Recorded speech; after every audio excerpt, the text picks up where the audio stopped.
Gandhi nos dice, en cuanto alguien comprende que obedecer leyes injustas es contrario a su dignidad como hombre, ninguna tiranía puede dominarle. Este es Pilar y mi canal en YouTube es Pilar37. Suscríbanse por favor si es que les gustan estos programas. Y como vimos en el programa anterior, Gandhi nos dice que todo derecho va acompañado de un deber, pero también nos dice que viene acompañado de un remedio en caso de injusticia. ¿Qué remedio ideó Gandhi ante las injusticias perpetradas por el Imperio Británico? Hay que entender primero que India era una potencia económica y cultural antes del control británico. El corazón de su prosperidad se centraba en su industria textil, la que contribuyó a desarrollar su industria naval y siderúrgica. ¿Por qué?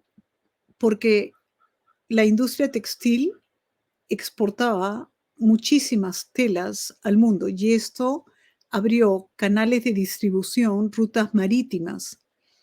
Y entonces estas rutas bien establecidas dieron lugar a que la India empezara a construir barcos.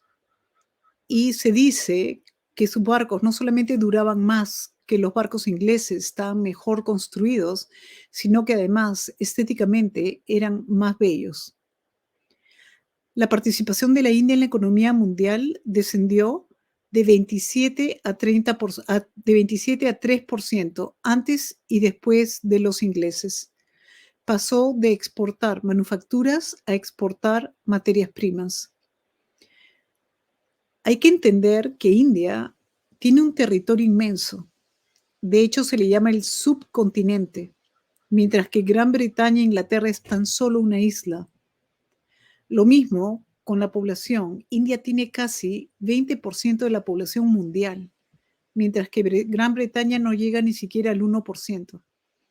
Y finalmente, India viene de una civilización milenaria, mientras que en comparación se podría decir que los ingleses son casi unos advenedizos.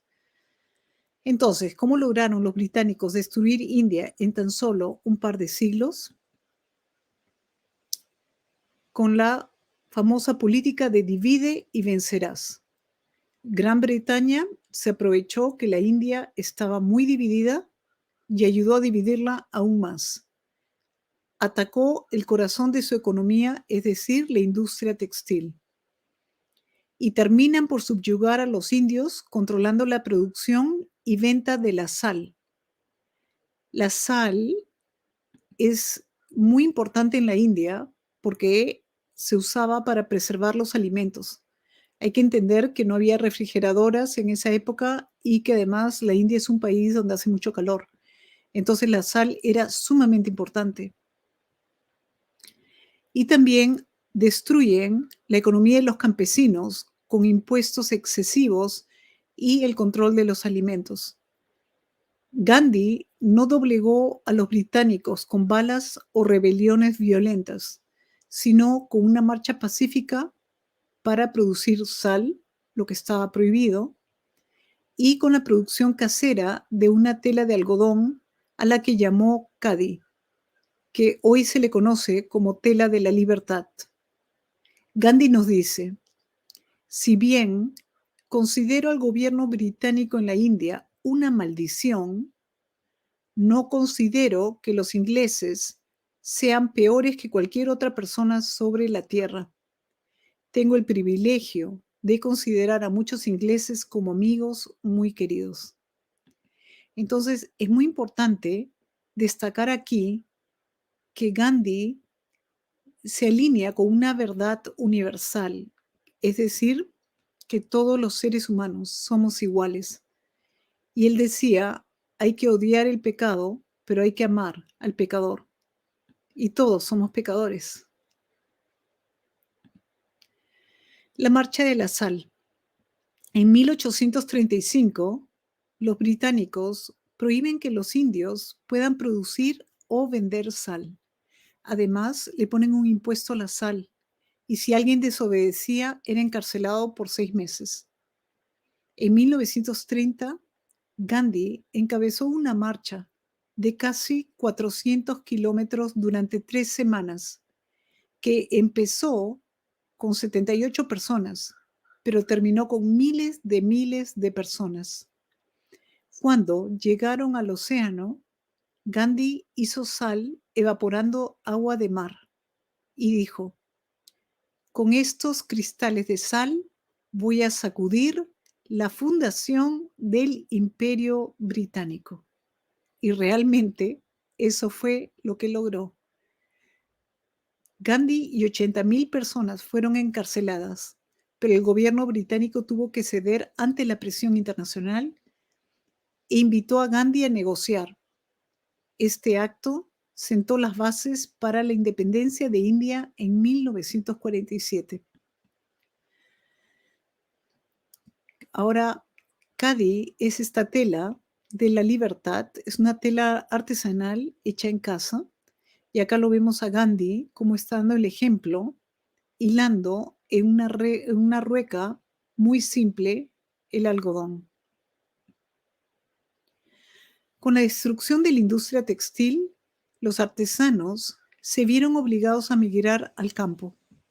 Los ingleses impusieron impuestos excesivos a los trabajadores del campo, entre 50 a 60% de los ingresos brutos antes de la cosecha.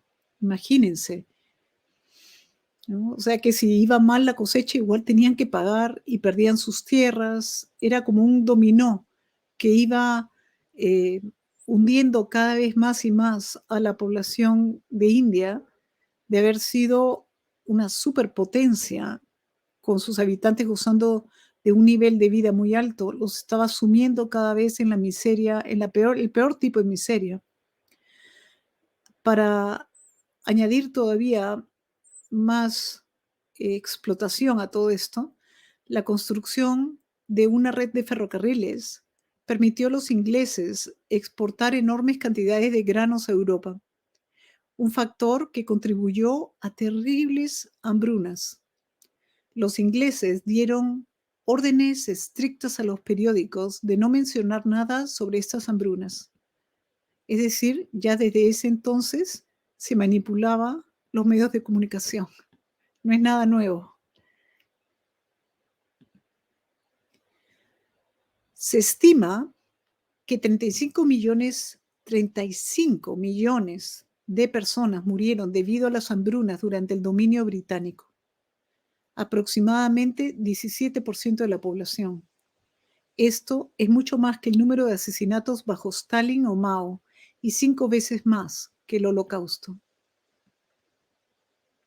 Esta es una foto de indios durante esa hambruna que ocurrió entre 1850 y 1900. Por si acaso, como referencia, Gandhi nace en 1869. O sea que durante su vida él escucha y experimenta sobre estas terribles hambrunas. ¿Cuál es el remedio que propone Gandhi? Al destruir la industria textil de India, los ingleses le quitaron los medios de subsistencia a millones de personas. ¿Qué hizo Gandhi? Instó a sus compatriotas, ricos y pobres, a que hilaran con ruecas el algodón producido en su localidad, a que usaran la madera local para construir sus ruecas y telares. En otras palabras, los instó a que se volvieran autosuficientes. En estas fotos, imágenes a la derecha, vemos un gran contraste entre una persona autosuficiente, autónoma, que está trabajando desde su hogar con sus manos. Ahí tienen a su hijita cerca, el fogón, o sea que la persona puede producir, puede cocinar una rica comida para la familia.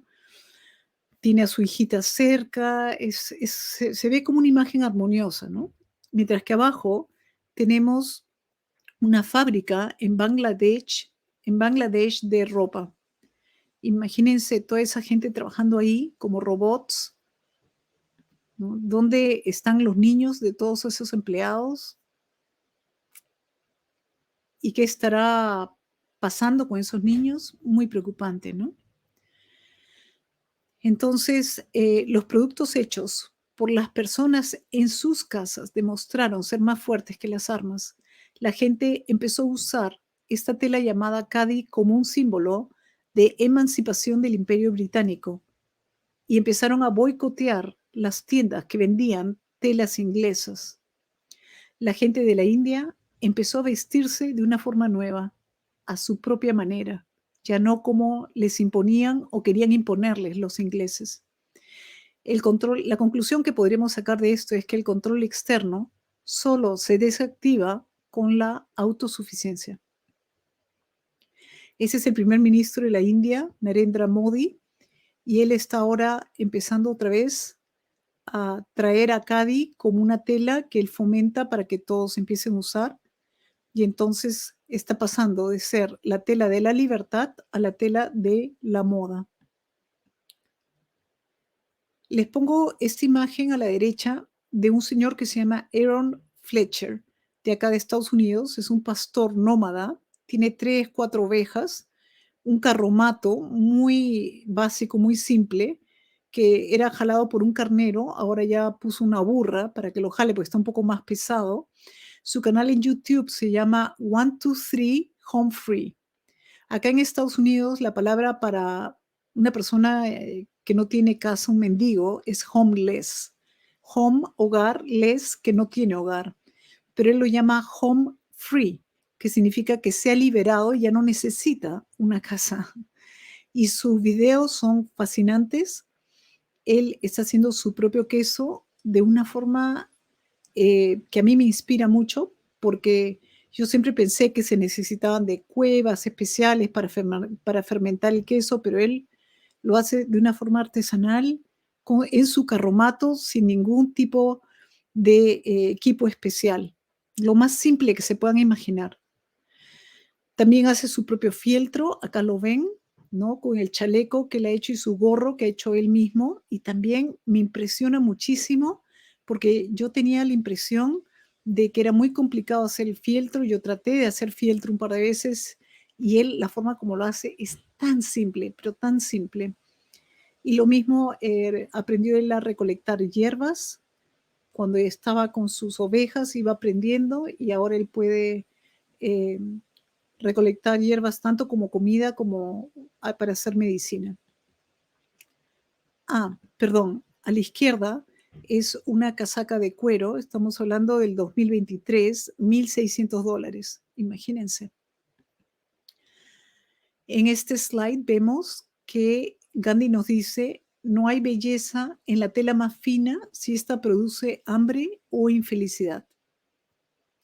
Y les pongo esta serie de imágenes de Gandhi. A la izquierda, él es un hombre joven en Inglaterra, se quiere vestir como se visten los ingleses, quiere ser un caballero inglés. Y es lo que ocurre con la mayoría de la gente cuando somos jóvenes o la gente joven, ¿no? Que quiere vestirse con ropa muy elegante o están explorando, experimentando. A la derecha, al medio, se ve ya Gandhi en edad media, que ya está empezando a usar esta tela que uno produce artesanalmente en las casas, y esta es la vestimenta tradicional hindú. Y él estando una vez en un tren, él viajaba en tercera clase, y ahí interactuaba con la gente más pobre, los indigentes de India. Y entonces él les estaba explicando que tenían que usar khadi, que tenían que usar esta tela artesanal. Y la gente en este vagón del tren le explican que ellos son tan pobres que ni siquiera pueden comprar esa tela. Y entonces ahí Gandhi decide usar el vestido o el traje que usaba la gente más pobre, ¿no? Y Gandhi se da cuenta que el tipo de ropa que usamos puede causar mucha infelicidad a otros, porque es como que una forma de discriminar, donde se ve claramente quiénes son los que tienen, quiénes son los que no tienen, y te miro para abajo dependiendo de cómo estoy vestida, ¿no? Cuando Gandhi se reunió con el rey británico Jorge V en 1931, Le preguntaron si sintió vergüenza por su vestimenta tan modesta, pero él respondió: ¿por qué debería de sentirme avergonzado? El emperador llevaba ropa suficiente para los dos. En otras palabras, el emperador debería de haberse sentido avergonzado. Este es el Palacio de Buckingham en Inglaterra, en Londres, y pasó de ser una casa a un palacio durante la época donde habían todas estas hambrunas en la India y donde Inglaterra extraía mucho y más de lo que producía la India, le sacaba hasta la última gota de sangre, por así decirlo, ¿no? Y acá tenemos una comparación y sabiendo lo que yo sé ahora de lo que ocurrió en la India y cómo se construye este palacio, yo creo que no podría dormir muy tranquila si me invitaran a dormir en ese cuarto. El punto débil de los ingleses fue que se alejaron de la verdad. ¿A qué me refiero con eso? Me refiero que empezaron a tratar a las personas que vivían en otro lugar geográfico de Inglaterra, es decir, en India, los trataban como si fueran animales, como que no valían mucho. Ellos se llamaban a sí mismos personas civilizadas, muy educadas, con mucha cultura, pero había esta grieta, este resquebrajamiento, esta esquizofrenia moral, en donde trataban a las personas por su color de piel o por su ubicación geográfica de una forma muy diferente. Mientras que Gandhi, en su autobiografía, que se llama La historia de mis experiencias con la verdad, habla de cómo él constantemente está tratando de entender qué es la verdad y se esfuerza por vivir alineado con la verdad.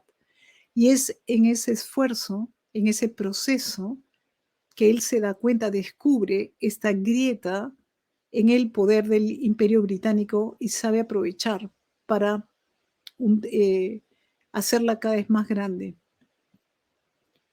Gandhi nos dice, la tierra provee lo suficiente para satisfacer las necesidades de todos, pero no lo suficiente como para satisfacer la codicia de unos cuantos. A los ricos les dice, no sean egoístas. Dios da poder y riqueza para beneficiar a la humanidad, no para propósitos egoístas. En otras palabras, la persona rica no es más que un administrador temporal, un fideicomisario, como él lo llama. Los excesos sensuales y el servilismo a la riqueza, en especial a la riqueza deshonesta, pueden llevar a que perdamos la oportunidad de desarrollar una alianza con el reino de Dios, nos dice Gandhi. Los seres humanos somos más que brutos egoístas, pues en lo profundo de cada uno existe un elemento de nuestra conciencia que necesita comulgar con lo sagrado. A los pobres les dice, no sean envidiosos. El buscar una igualdad irrealizable con los ricos, especialmente por medios violentos, es inmoral y poco práctico.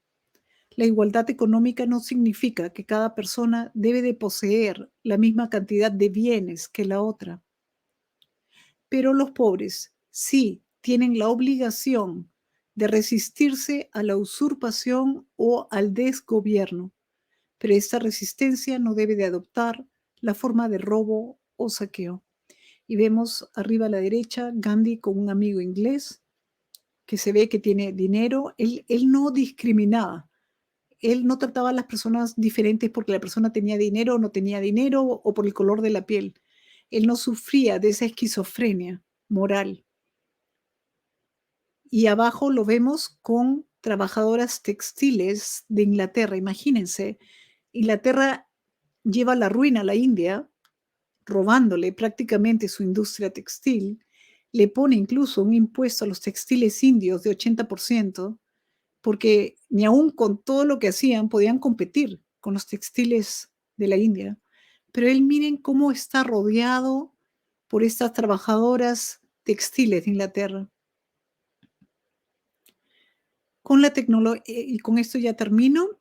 La pregunta para el siguiente video es, con la tecnología actual, ¿es lo artesanal menos eficiente que lo industrial?